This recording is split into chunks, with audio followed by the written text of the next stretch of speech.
Olá, querido amigo, olá, querida amiga. Nós estamos começando um novo trabalho aqui na nossa paróquia, um trabalho pastoral. Nós vamos começar com vocês aqui um trabalho com podcast.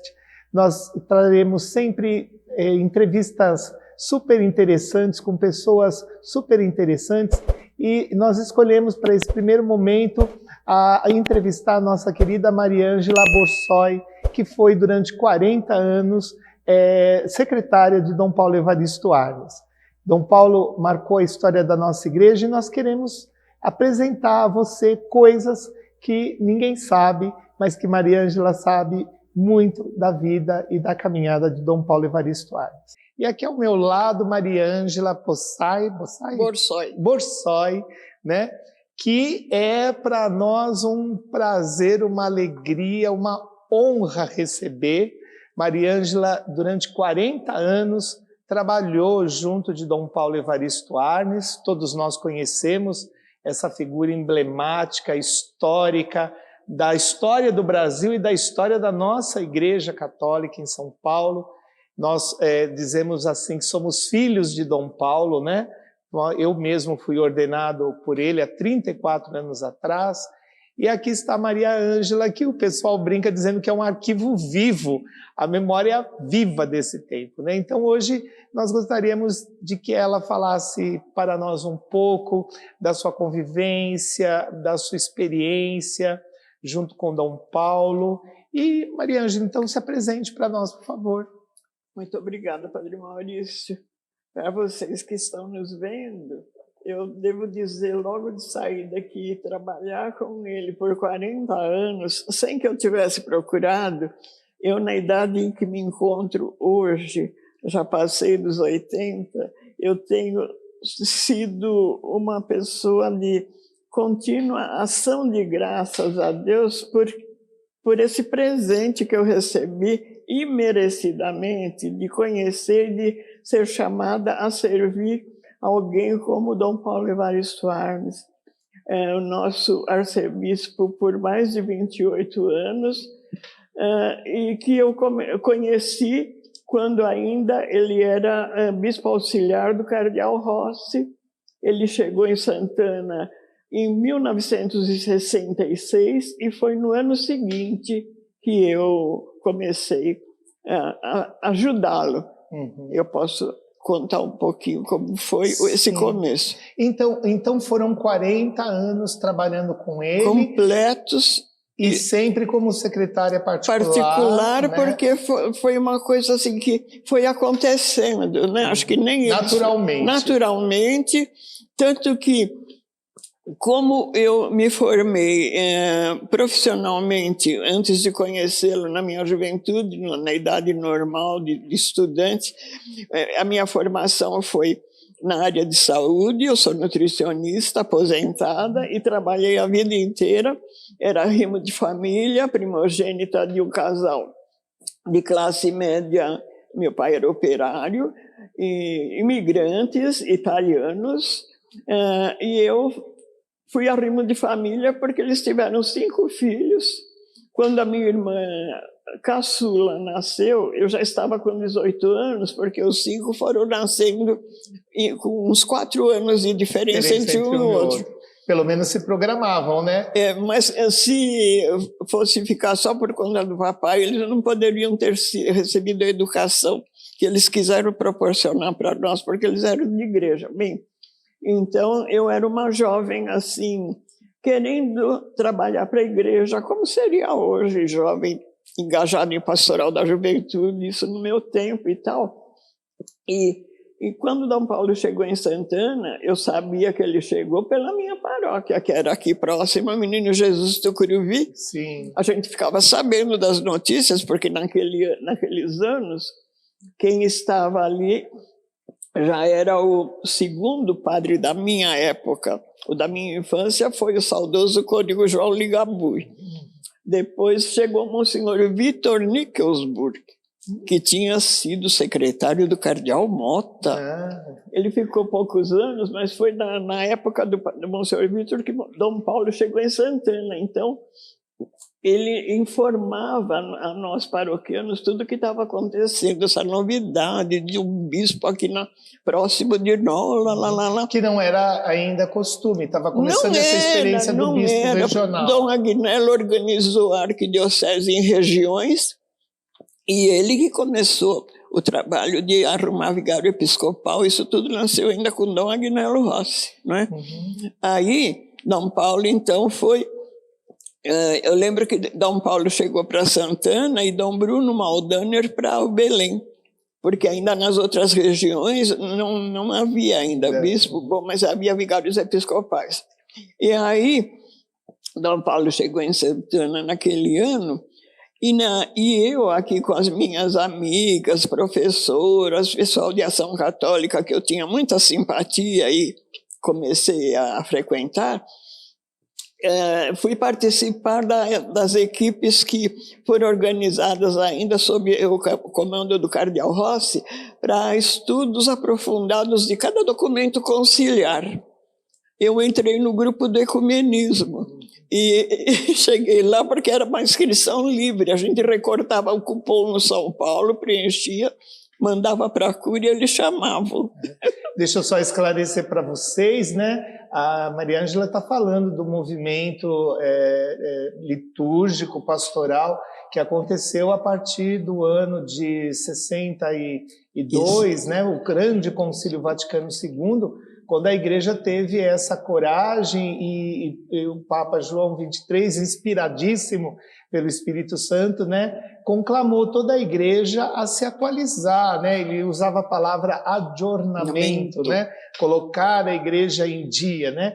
E assim, né, formaram-se comissões para vários assuntos diferentes dentro da Igreja Católica e depois isto tudo foi promulgado como um grande compêndio de documentos chamado Compêndio do Vaticano II, e aí então houve o trabalho da implantação, né, dessas novidades, dessas transformações, destas mudanças.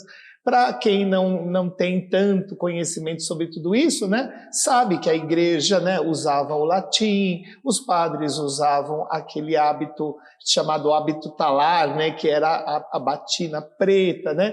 Então tudo se revestiu de uma certa leveza, de uma certa abertura, de um certo até maravilhamento com a sociedade moderna, né, do pós-guerra.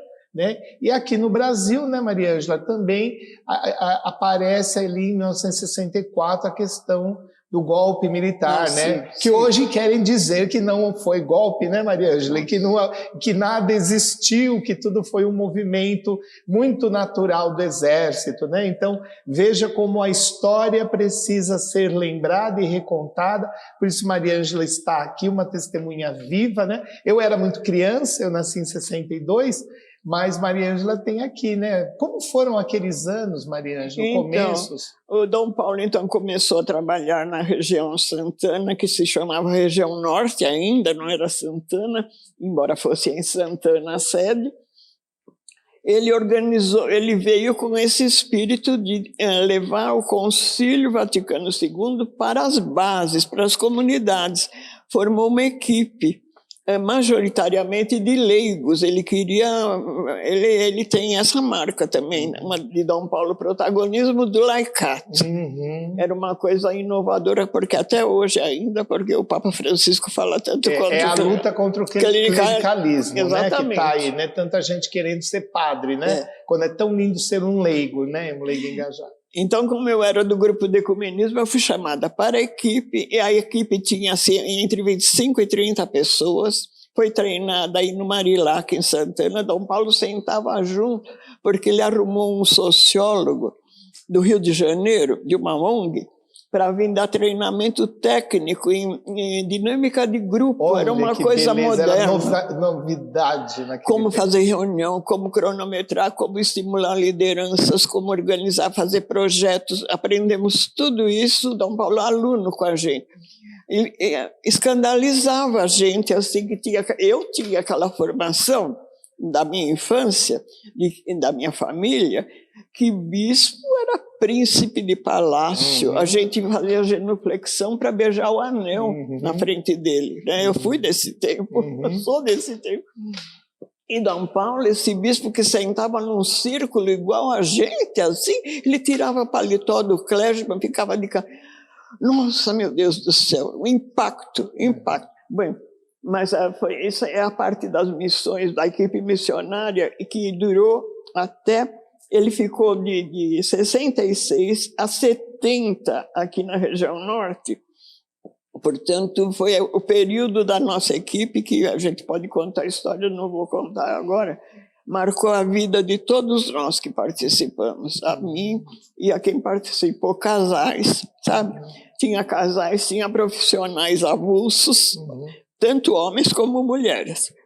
E tinha apenas uma ou duas religiosas e o padre Caime, que morava com Dom Paulo, que era o secretário da pastoral da região. De memória famosíssima. Está vivo ainda, hein? Está vivo ainda. É da Congregação Nossa Senhora da Salete. Ele já fez 100 anos. Olha que maravilha, né? Está lá no oeste do Paraná. Então, Dom Paulo, então como eu fiquei secretária? Porque eu ia trabalhar de segunda a sexta no meu emprego de ganhar vida, né? E o resto era trabalho voluntário na igreja. Nessa equipe, que foi treinada por 60 horas e tal, e fomos aprendendo o beabá, como transmitir documentos do concílio, aí era Dom Paulo que dava aulinha para nós. E aí começamos a trabalhar nas 43 paróquias que tinha naquela época, nas missões do povo de Deus. A gente saía toda noite de segunda a uma equipe multidisciplinar, né, com leigos engajados, religiosos, padres. Dom Paulo passou para nós, hoje a gente fala tanto em vírus, o vírus saudável da missão. Mas um entusiasmo E nasceram comunidades a partir disso, não é? Foi uma sementeira das comunidades. E aí, a partir desse trabalho, também foram surgindo os ministérios leigos. Ministros extraordinários da Eucaristia, que hoje é da comunhão, mas... Foi a primeira turma. Eu participei porque foi naquela época que o Papa Paulo VI deu essa liberação para leigos poderem... Meu Deus do céu, eu sei contar a história todinha da primeira turma. E a partir daí o Ministério da Palavra, com Frei Gorgulho e Ana Flora, meu Deus, as Semanas da Palavra. Bem, chegou então outubro de 1970, todo esse fervor, essa efervescência, os padres, alguns não gostavam muito e ficavam assim, achando, e agora tudo para o leigo, e nós. Mas tudo isso, Dom Paulo sabia levar com maestria, né? Bom, em outubro de 70, o que acontece? A ditadura cívico-militar botando para quebrar, né? Porque os presos começaram a ser presos religiosos e tal, e Dom Paulo era bispo ainda, auxiliar do cardeal Rossi. Mas como os presídios grandes eram aqui na região dele, né? Carandiru, penitenciária, esse espírito de Dom Paulo, assim, apostólico e tal, bastou, e o Dom Agnello ainda tinha um bispo dominicano auxiliar, Dom Lucas Moreira Neves. Sim. Bem, os dominicanos foram presos lá nas Perdizes, né, com o delegado Fleury, aquela turma, Frei Beto, Tito Alencar, aquela turminha dos jovens dominicanos, porque eles eram considerados subversivos e comunistas, como todos os presos da época, né? Eram o medo do comunismo. Quando os dominicanos foram presos, começou o problema todo. Dom Paulo ainda era bispo auxiliar, aí ele começa, porque Dom Agnello chamou Dom Paulo para... Dom Paulo começava a receber os ecos dos sofrimentos e dos torturados por aí, através de parentes, que desaparecidos, mesmo como bispo auxiliar. Então, é a época onde tudo começa, e eu estou querendo falar, quando chega a 70, que o Papa Paulo VI chama surpreendentemente, Dom Agnello Rossi para passar a trabalhar na Cúria Romana, para assumir a Congregação da Evangelização dos Povos. E era urgente, porque o cardeal lá tinha falecido e tal. Portanto, foi 22 de outubro de 70 que Dom Agnello foi divulgada essa notícia, que Dom Agnello iria passar a trabalhar em Roma, portanto, a Arquidiocese de São Paulo ficando vacante, o bispo escolhido para sucedê-lo era o de Santana, que foi Dom Paulo, e deram 9 dias para Dom Paulo se preparar para tomar posse como arcebispo de São Paulo. E todos esses ministérios, esses cursos, as turmas das paróquias, fervia aqui. Todo mundo ficou muito triste, assim, egoisticamente falando. Porque já tinha um carinho enorme por ele. Ele vai embora e tal, né? Aquele chororô. O único consolo, ele mesmo passava para a gente entendia, claro. Eu não vou sair de São Paulo, né? Então esse trabalho agora não vai ser só aqui da região norte. Vai tomar toda a cidade. Isso consolava a gente. Mas eu quis dizer que na minha parte com a equipe, eu era a única da equipe de quase 30 que sabia datilografar, porque eu tinha feito curso ainda na adolescência e eu tinha uma maquininha Olivetti em casa. Eu escrevia rápido. Então, todas as nossas reuniões do treinamento precisavam de anotações e depois de atas. Eu dava conta do recado, eu levava bonitinho, começaram a gostar. Eu fiquei secretária da equipe, assim, para as reuniões. Aí a Genoefa, que era assistente do Dom Paulo naquele primeiro ano, assim, morava em Santana, morava perto e tal, ela me falou um dia, Maria Ângela, olha, o bispo não tem mais tempo, porque ele que batia as cartinhas dele assim, mas ele está começando a ir muito nas paróquias, ele não tem mais tempo, e você tem jeito e tal, você aceita? Eu falei, se eu puder servir, né? Eu tinha assim, um respeito por ele. Comecei, eu passava Santana de manhã, participava da missa dele assim, porque ela já tinha avisado a ele me entregava. Começou assim, um picadinho, eu levava embora, porque tinha pressa, eu trazia no dia seguinte. Não demorou muito que ele já foi me dando mais coisa. Porque havia competência. Bom, eu dava conta, gostava, fui perdendo o medo dele. E quando chegou aqueles 9 dias de ter que mudar de endereço e tudo, a nossa equipe foi assim no choro, despedir dele, mesmo sabendo que ele não ia embora, mas não ia acabar ele próximo da gente em Santana, né? E quando chegou a minha vez, ele falou, mas você não vai me ajudar mais? Eu estou tão acostumado com você. Eu falei, mas como, Dom Paulo? Agora o senhor ficou importante, vai para o palácio? Quem sou eu? Palácio me dava arrepio de pensar, porque era no Palácio Pio XII, lá no Paraíso. Né? Ele falou, eu ainda não sei, porque é tudo novo para mim, mas para mim não muda nada, só endereço. E se você quiser, só se você não quiser, mas eu vou aceitar, vou entender, mas eu gostaria que você continuasse nas mesmas bases. Falei, bom, então vamos experimentar. Uma decisão que era histórica e ia marcar toda a sua caminhada de vida. Padre Maurício, né? E até a dele também. Né? Padre Maurício, é coisa de Deus mesmo, porque hoje eu faço a leitura direitinho. Na época a gente ia no tranco, assim, né? E lá fui eu, para o Palácio Pio XII, e fiquei... Passou. Aí ele vendeu o palácio, né? Toda essa história. Só um detalhe que talvez muitas pessoas não sabem, a Arquidiocese de São Paulo, fundada lá em 1554, eu sei, não tenho a data clara, mas havia, né, durante todos esses séculos, adquirido um patrimônio considerável. E o bispo, como era a tradição daqueles anos, né, morava numa casa digna, suntuosa, né? Então ali na Rua Pio XII, ali pertinho do Hospital da Beneficência Portuguesa, ficava então sitiado o Palácio Episcopal. E Dom Paulo, quando entra, começa a perceber a enorme dificuldade financeira da arquidiocese. Nós tivemos sempre uma arquidiocese pobre, apesar de estar na capital econômica do país, né?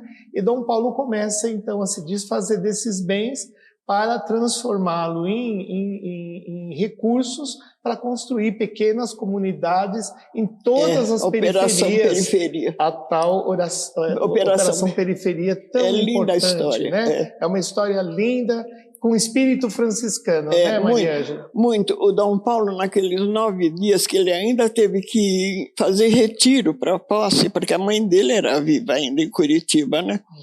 Ele foi, depois do 2º, 3º dia, ele foi para Curitiba se preparar. E nós ficamos aqui, pensando na mudança dele depois. Eu fiquei com o padre Caio ali, a Genoefa, e a irmã Adélia, que cuidava da cozinha para o Dom Paulo. Bom, mas aí o Dom Paulo voltou, assumiu como arcebispo metropolitano, não era cardeal ainda, não é? Ele ficou...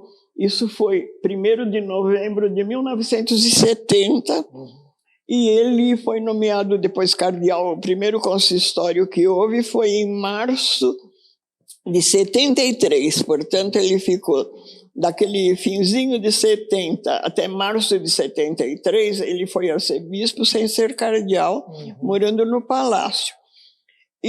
Mas o que eu estava querendo dizer é que assim que ele soube, e ele conhecia bem o palácio, ele ia toda semana, toda quinzena, sei lá, com a reunião com o cardeal e os outros vigários episcopais, ele voltava em Santana, ele cochichava para nós assim na cozinha, quando ele soube que ele ia ser arcebispo.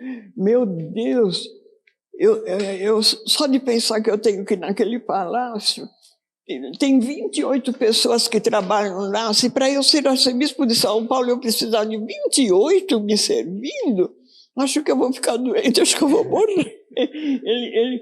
Ele estava muito incomodado com o franciscanismo dele, né? Com a simplicidade. E também, é claro que ele já sabia, acho que o Dom Agnello colocava isso para eles, já era deficitário aquela mansão, eles tinham ideias, só que é complicadíssimo, né? Até Roma teve que entrar na história para poder obter a licença.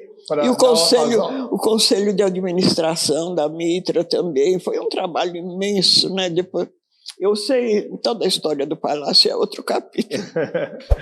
Mas o fato é que em 73, o palácio foi vendido para uma multinacional japonesa, uma construtora, tal Kobayashi, lá tem todos os registros históricos.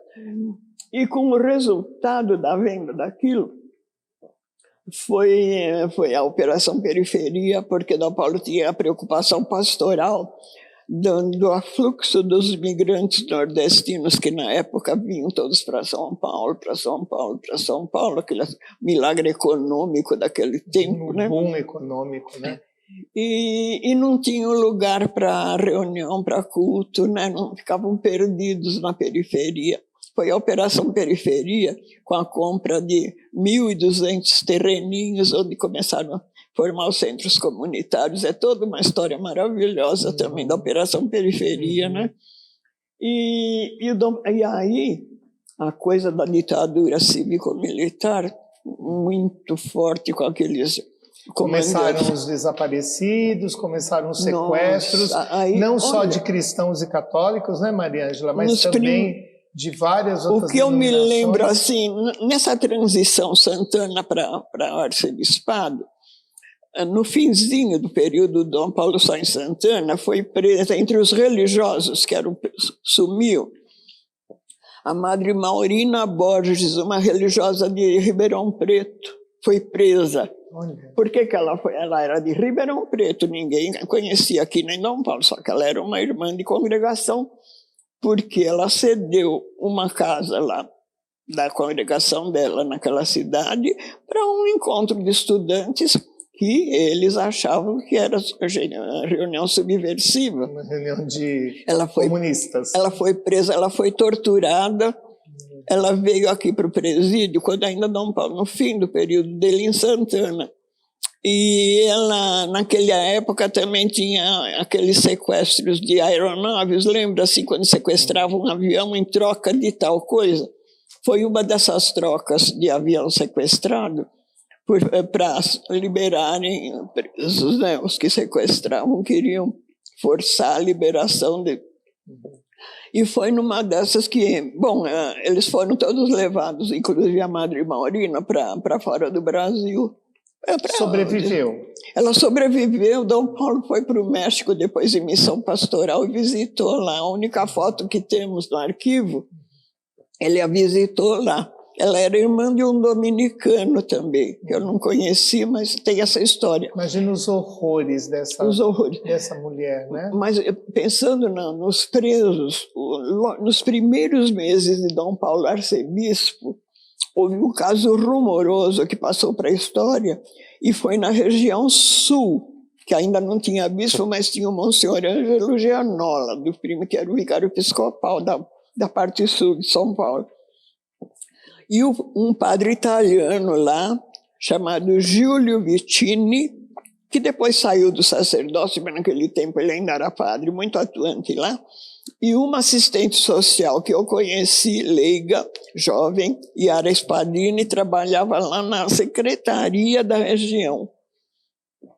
Também porque faziam mimeógrafos, coisas para atividade social da igreja. Foram considerados. Foram também levados para... Aqui foram presos, torturados barbaramente. Aí Dom Paulo já sabia de outros casos, né? E o general da época aí do Segundo Exército, os jornalistas começaram a contar para Dom Paulo que ele detestava o Dom Paulo, era um general que não era católico, cujo apelido os jornalistas chamavam de Jumbo. Eu esqueci o nome dele agora. Mas houve troca de comando, então Dom Paulo não se acertou com ele, porque Dom Paulo sabia conversar, inclusive com eles, né? Quantas visitas ele fazia. Mas o padre Júlio Vicini e a Yara, o Dom Paulo fez uma coisa assim, combinando com o Conselho de Presbíteros, com os que o assessoravam tal na época, e que também, eu não lembro se ele já tinha assumido como presidente do Regional Sul 1, porque ele foi 2 mandatos logo em seguida. Ele ia aconselhado por Dom Helder, que tinha bastante experiência também com os presos lá para o Recife. Ele fez um comunicado, assim, 1, 2, 3, assim, sucinto, assim, do que estava se passando, e exigindo das autoridades que eles tivessem direito de defesa, porque era uma prisão injusta, arbitrária e taratatá.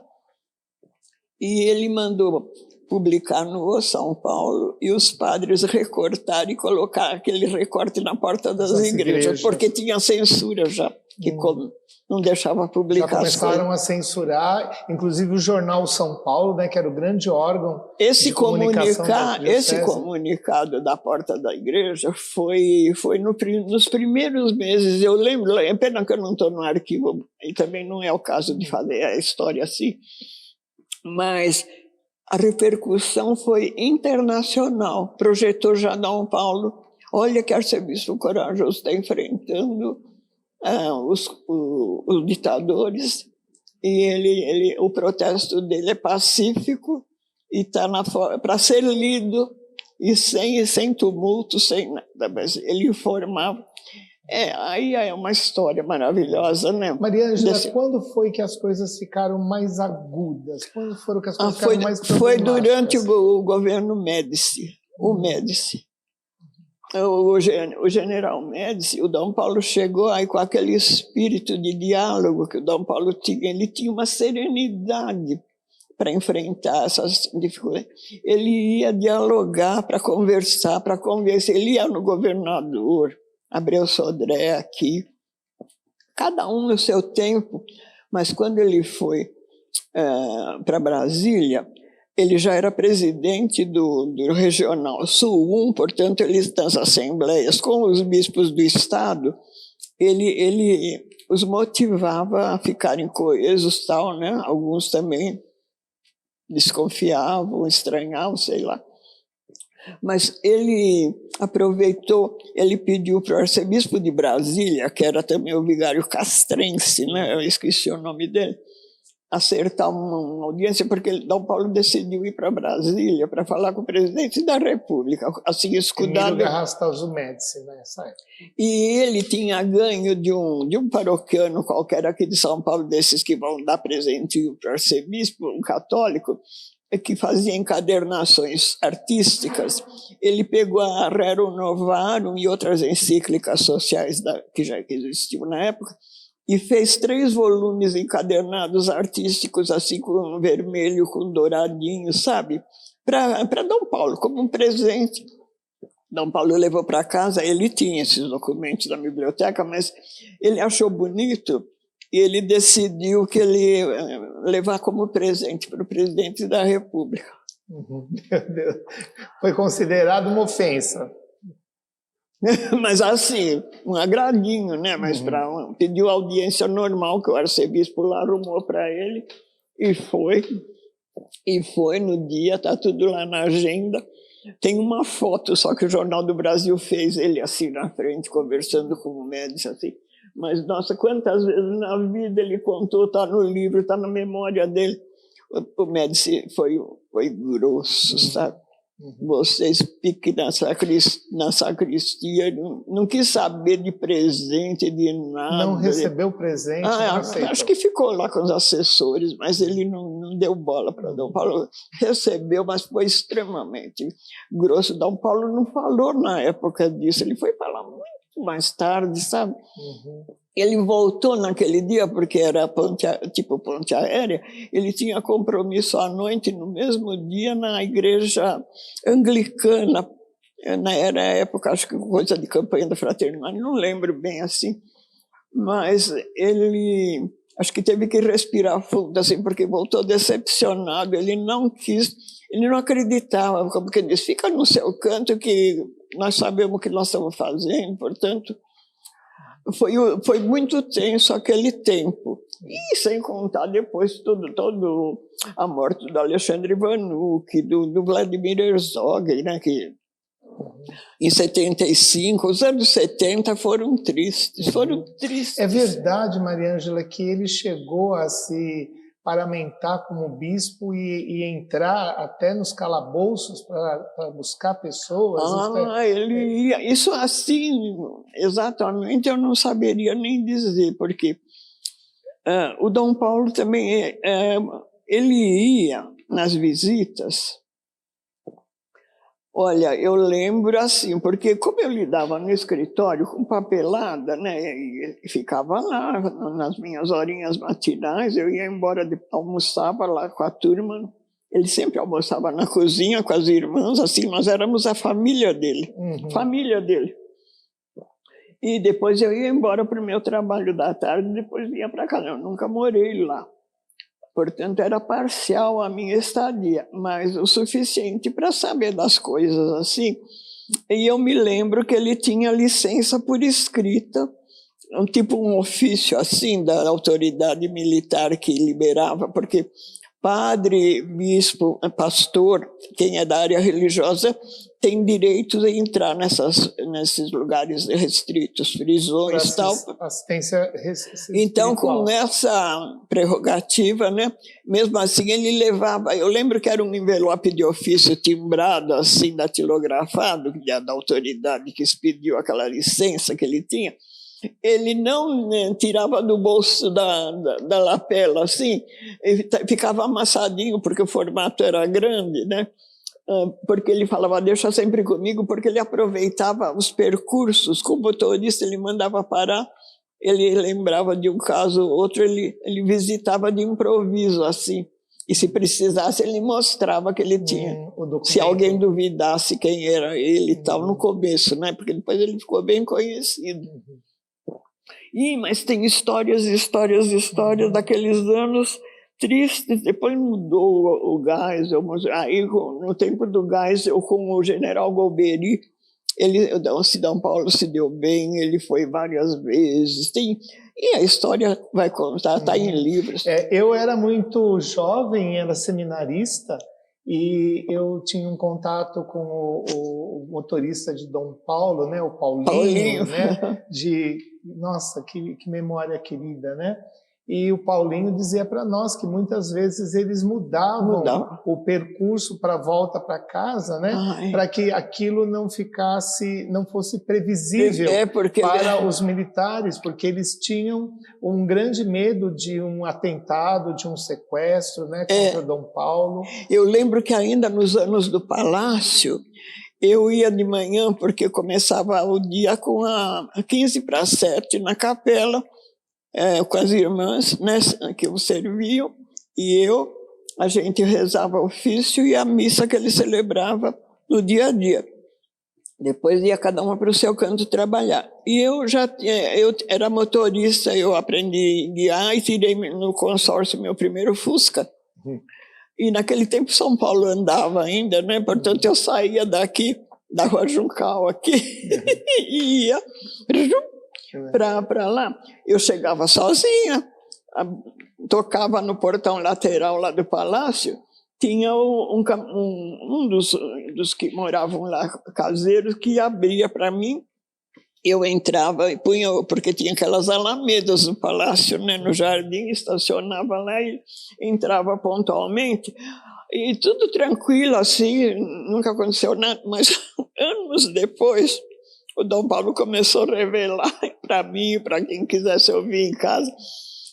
Você não sabe que eu não tinha medo, a meu respeito, assim, para ele. Porque eles também não são bobos de pegar um arcebispo, ainda mais quando ele ficou cardeal. Eles não são bobos da repercussão do problema que ia dar para eles. Portanto, eu nunca, por essas e por outras, eu não temia por mim. Mas eu temia por quem está perto de mim, que eles pegassem. E você que chegava, enquanto você não chegava, ele foi falar isso não sei quantos anos depois, que ele tinha medo que eu não chegasse um dia, porque que o Jumbo mandasse. Ai, graças a Deus que eu não soube na época, senão eu era medrosa. Eu sou medrosa ainda, padre. Mas foi Deus e o Espírito Santo que deu a todos vocês essa coragem, né? Que eu tenho algumas coisas assim de Dom Paulo muito vivas na memória, né? Uma vez nós fazíamos um encontro, Dom Paulo fazia esse encontro com os padres novos, né? Íamos para o antigo seminário de São Roque, e ali ficávamos uma semana, né? Com um contato muito próximo com o cardeal, com o arcebispo, era um bispo próximo, né? E assim também iam os outros bispos que formaram o que eles chamavam de colégio episcopal, né? Que coisa mais bonita. Quer dizer, eles dirigiam a igreja de uma maneira colegiada, né? Cada região com a sua característica.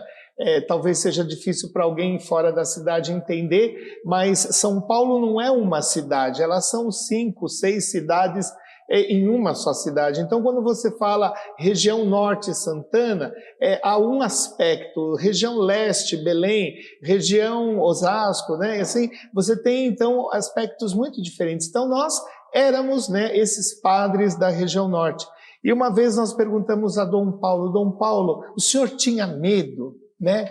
E ele dizia muito medo, mas eu rezava a oração do Espírito Santo, né? Eu rezava o tempo todo a oração do Espírito Santo, principalmente quando eu estava no carro voltando para casa, mesmo, né? Isso mesmo. E ele disse isso que ficou no nosso ouvido como Padre Novo: rezem a oração do Espírito Santo, rezem a oração do Espírito Santo, né? Então eu fiquei até um pouco escandalizado quando, num determinado momento da história do meu ministério, eu ouvi dizer que Dom Paulo não tinha espiritualidade, né? Que Dom Paulo não tinha uma espiritualidade.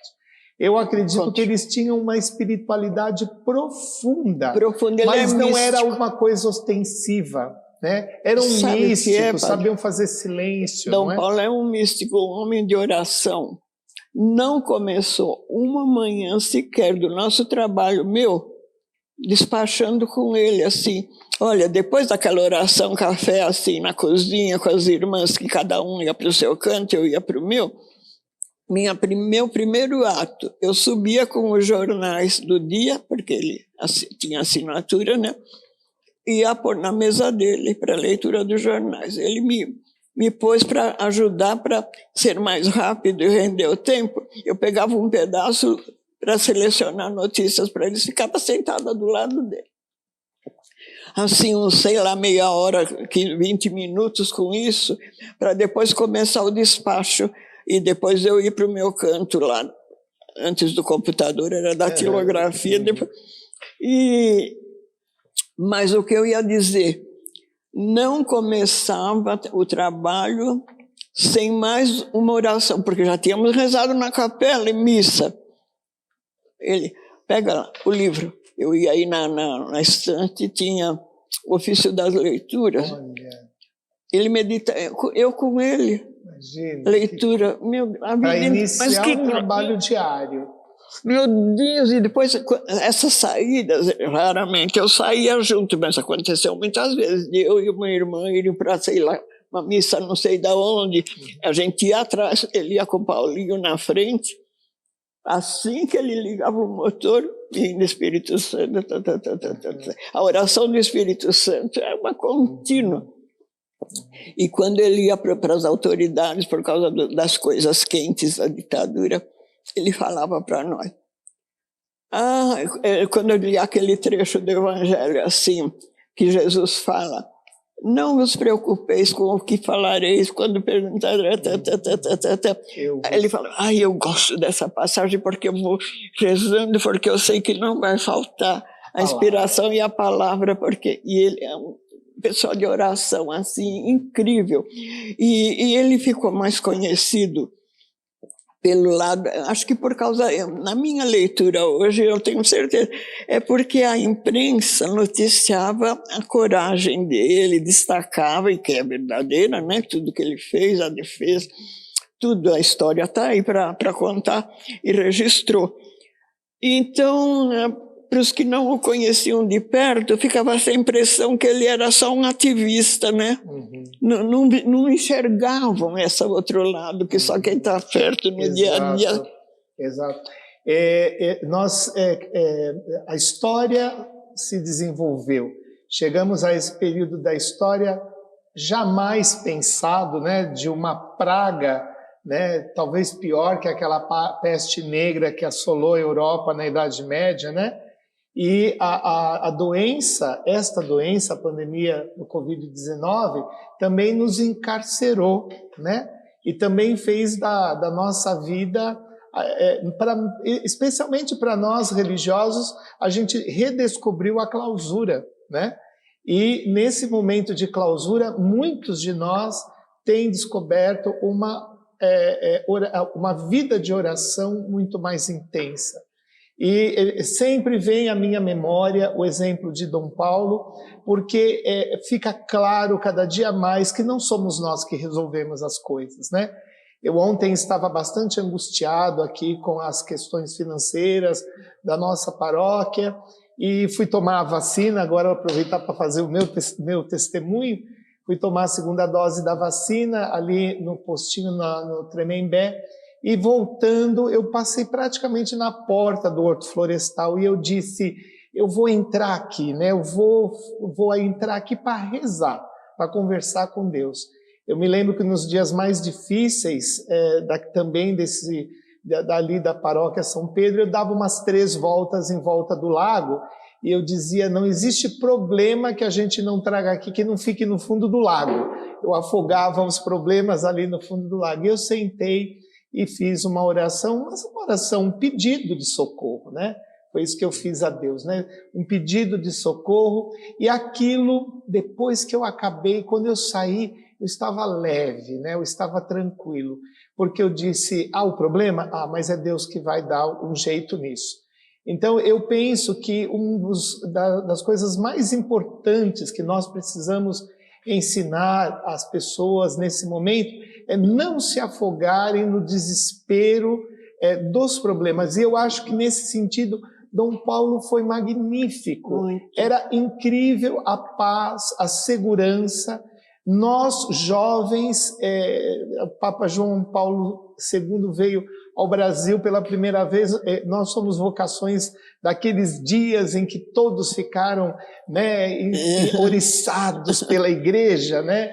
E Dom Paulo passava essa segurança para nós, uma segurança que não era feita na força do mundo dos homens, mas que era feita na fé de Deus, né? Na fé em Deus. Então, por isso, de vez em quando, a gente ficava um pouco irritado quando depois apareceram pessoas que não o conheceram e diziam, né, que aquela igreja, né, não tinha uma espiritualidade, não tinha uma mística, né, que a teologia da libertação, hoje tão mal falada, né, e uma propaganda mesmo feita, né, maldosamente contra, né?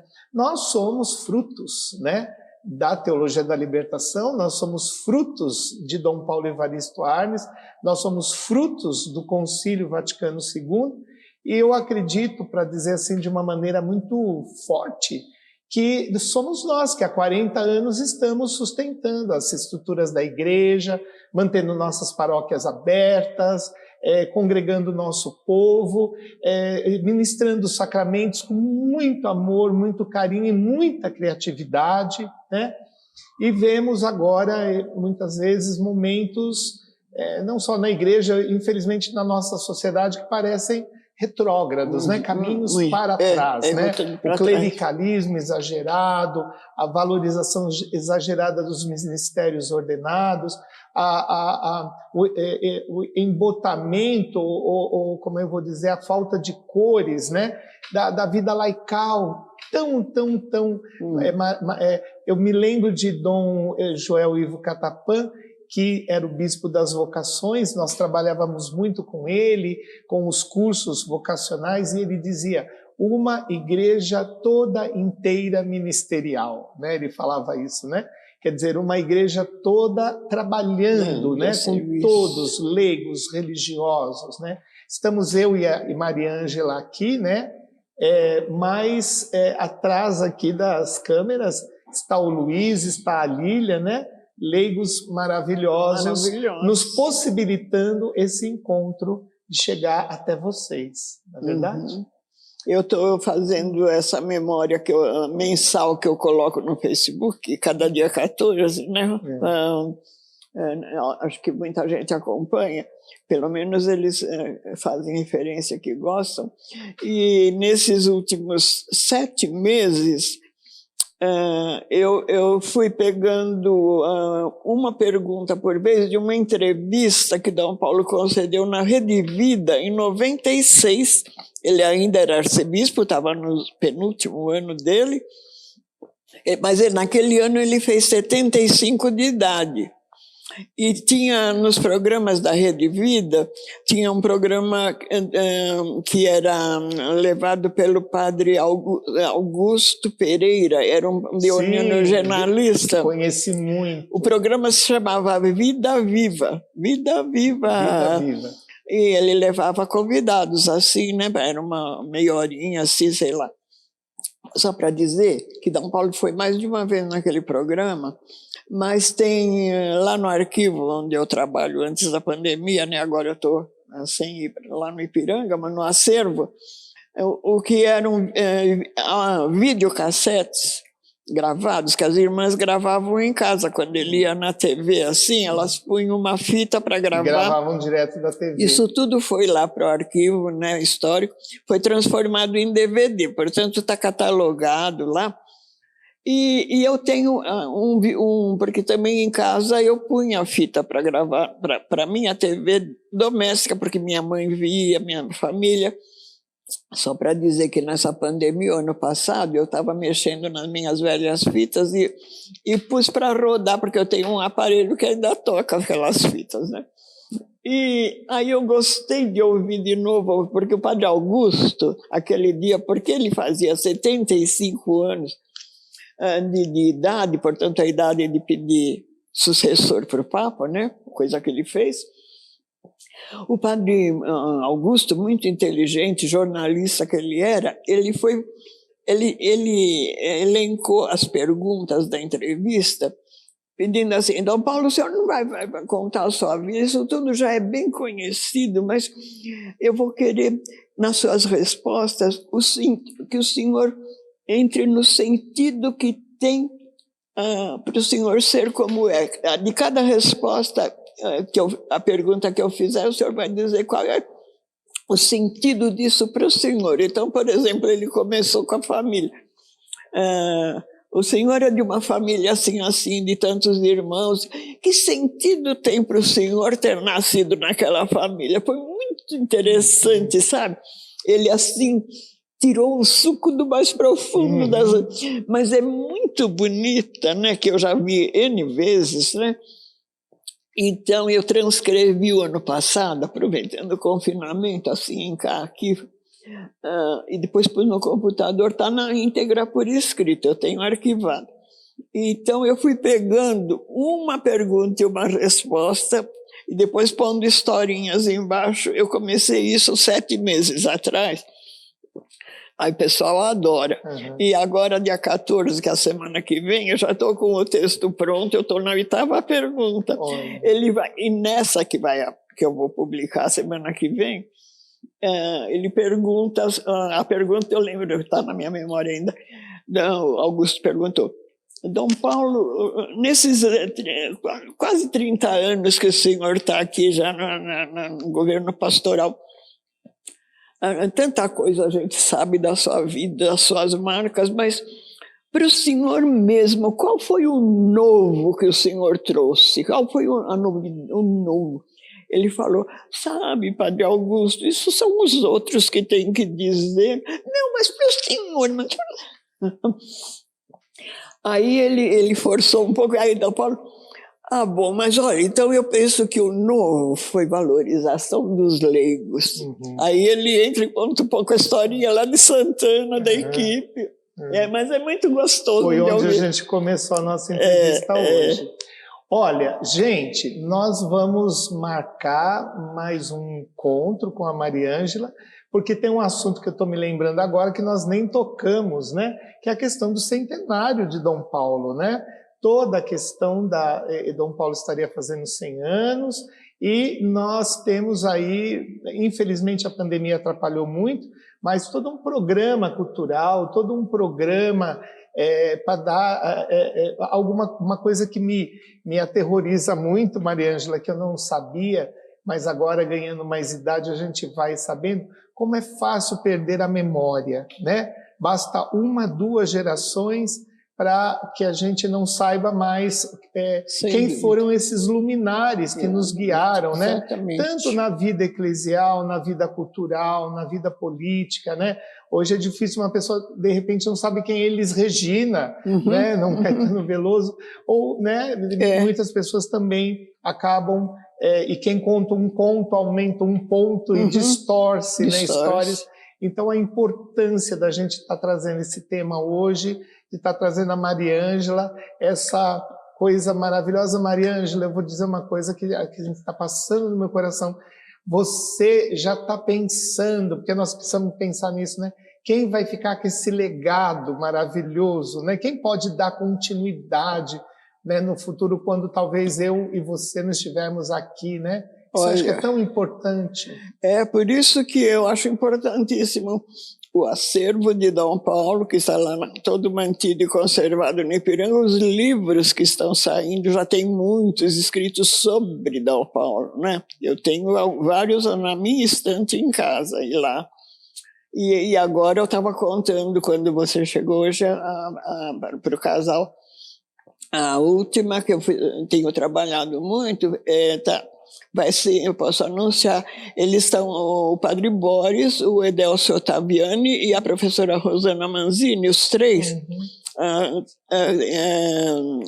fizeram um projeto, vão publicar um livro por causa do centenário de Dom Paulo. Não sei o título que eles vão dar, estão organizando um livro que vai ser lançado, a data já está, é maio de 2022, na Semana Teológica. Eu anotei, eu estou com o papel aí na bolsa.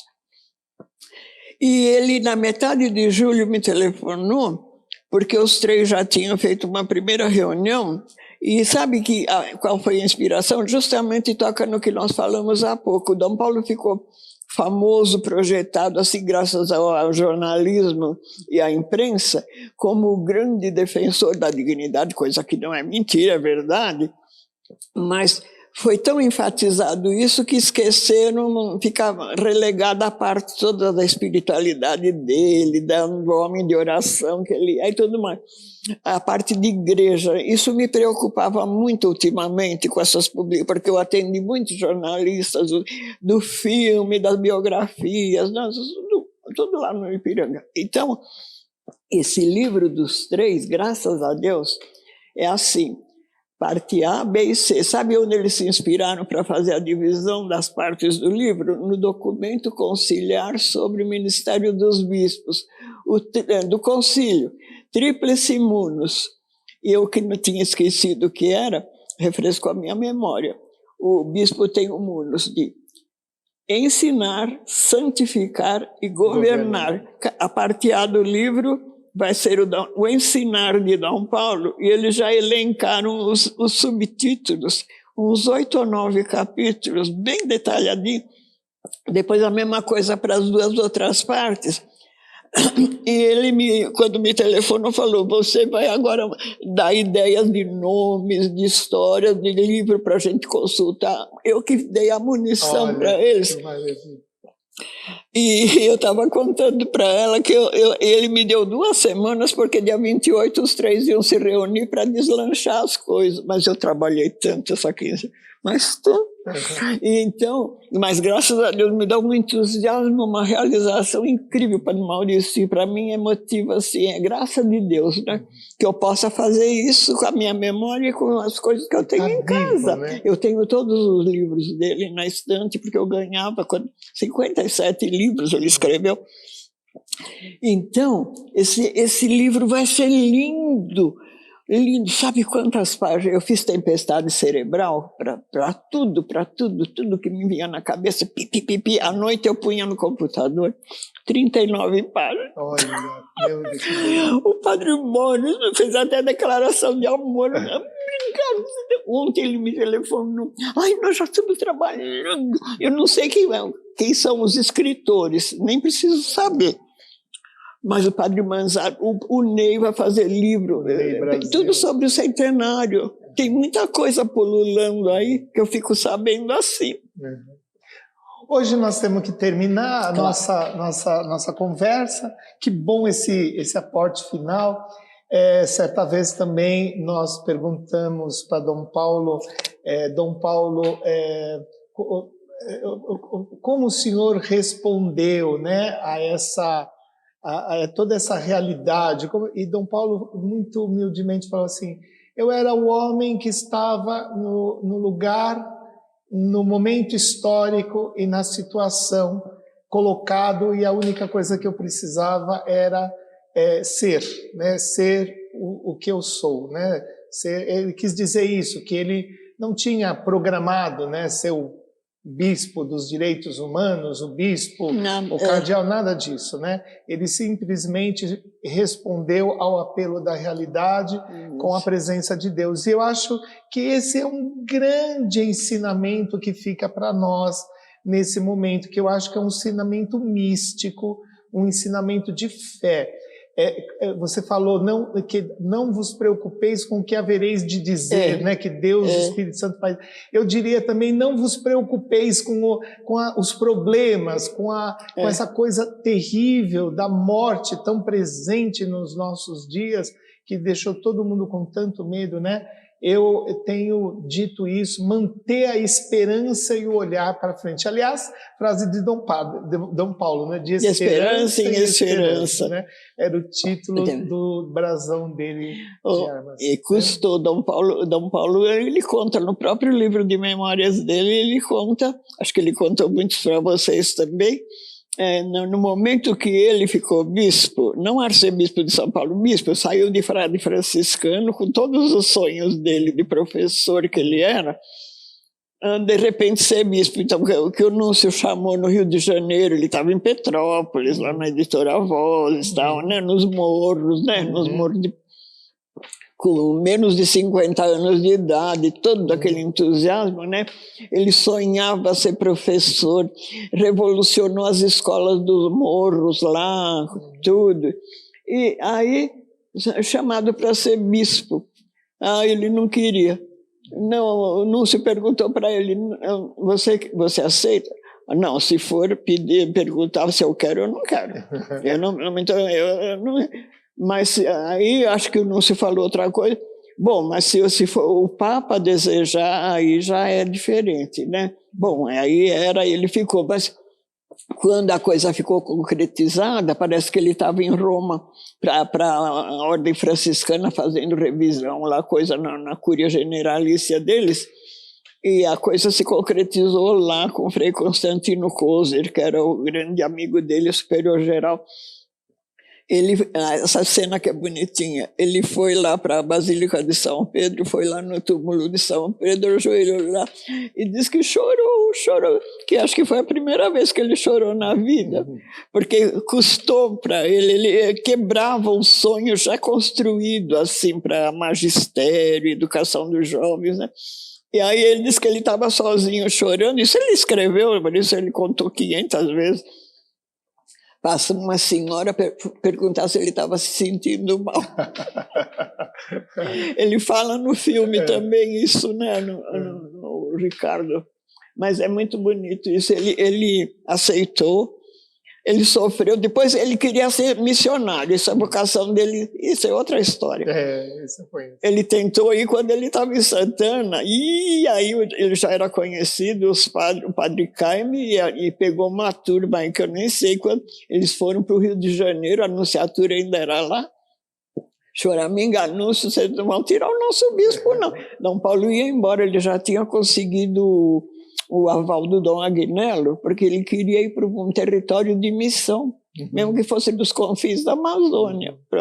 E esse não era o plano de Deus para ele, né? O plano de Deus era estar... toda a história agora. Muito bom, gente. Ai, que estante, né, todo esse assunto. A gente está começando, Deus, então, história, né? esse trabalho novo, esse podcast. Espero que seja muito bom para vocês, que traga muita informação, história viva, né? E a gente vai assim, passando devagarzinho, pedacinhos, né? Picando, porque fica comprido. Momento, porque realmente aqui está muito material. E o convite vai ficar mais uma vez, Mariângela, que bom contar com você. Conte comigo. Eu, quando cheguei nessa paróquia de Santo Antônio, do Tucuruvi, e de repente eu olhei assim na Assembleia e vi Mariângela, eu falei assim, eu sou um padre de sorte, né? Eu sou um padre de sorte, né? Um pedaço da história importante dessa vida da que coisa bonita. Vai estar aqui comigo. Muito obrigado. Que coisa bonita. Que Deus abençoe você, amém, com amém. Saúde. Amém. Você fala tanto e elogia as nossas homilias e nosso trabalho, muito mas bom. Eu acho que é mútua admiração. Nós temos, muito eu também obrigada. tenho uma imensa admiração por você e por tudo que você significa, essa igreja que a gente aprendeu a amar, né?